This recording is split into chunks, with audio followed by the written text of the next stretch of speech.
Hi friend, good morning, happy Sunday. আজ কালকে বৃষ্টি হয়েছে বলে একটু নতুন তো কিছু খেতেই হয়, তাই একটু নতুনত্ব কিছু রান্না করছি। নতুনত্ব না মানে তোমরা সব কিছুই জানো, তবুও তোমাদেরকে দেখানোর চেষ্টা করছি আমি কীভাবে দিয়ে রান্না করি। আমি সব গুছিয়ে গেছি, কেটে কুটে নিয়ে রান্না করতে একটু ভালোবাসি, তাই সব গোছানো হয়ে গেছে। কী গুছিয়েছি তোমাদেরকে সব কিছু দেখাবো। এই যে 700 গ্রাম মটর নিয়ে এসেছি, একটু ছোটো ছোটো আলু কেটে রেখে দিয়েছি, কেটে ভিজিয়ে রেখে দিয়েছি। এটা বাসমতি রাইস জলে 1 ঘন্টা ধরে ভিজিয়ে রেখে দিয়েছি।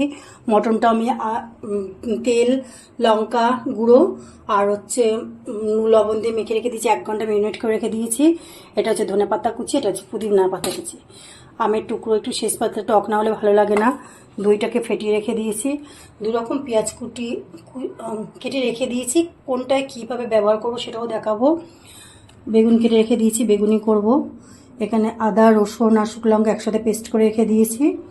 আর মিক্সিতে আর একটা আদা রসুন বাটা আছে, সেটাকে কি করব, সেটাকে একটু অন্য কিছুতে ব্যবহার করব, সেটাও দেখাবো। একটু মটনের চর্বি রেখে দিয়েছি, এটা একটা জিনিস, এটা একটাতে ব্যবহার করব, সেটাকে দেখাবো কীভাবে কি করছি।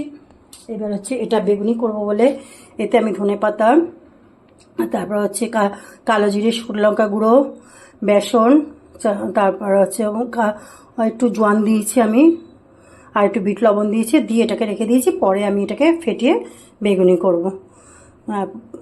এখন আপাতত রাখি, আমাদের কীভাবে কি করছি তোমাদেরকে সব দেখাবো।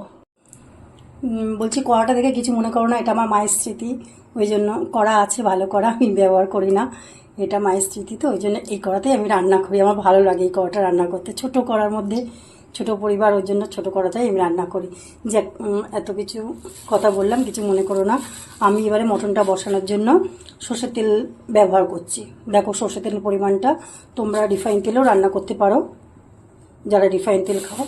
আমি একটু পেঁয়াজটাকে আগে দিয়ে দিলাম, পেঁয়াজটা যে কুচিয়ে রেখেছিলাম 1 ভাগ পেঁয়াজ আমি এতে দিয়ে দিলাম।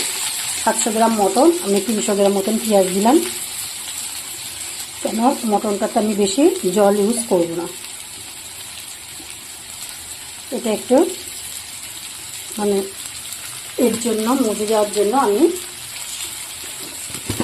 একটুখানি লবণ দিয়ে দিলাম। এটা ভাজা ভাজা হোক, তারপর আমি একটু কী কী ফোড়ন দেবো তোমাদেরকে দেখাবো। লবণ দিয়ে দিয়েছি, পেঁয়াজটা জাস্ট এরকম কালার আসবে তখন আমি একটা ছোটো জয়িত্রী দিলাম, একটু লবঙ্গ, এলাচ, দারচিনি ফোড়ন দিয়ে দিলাম, একটু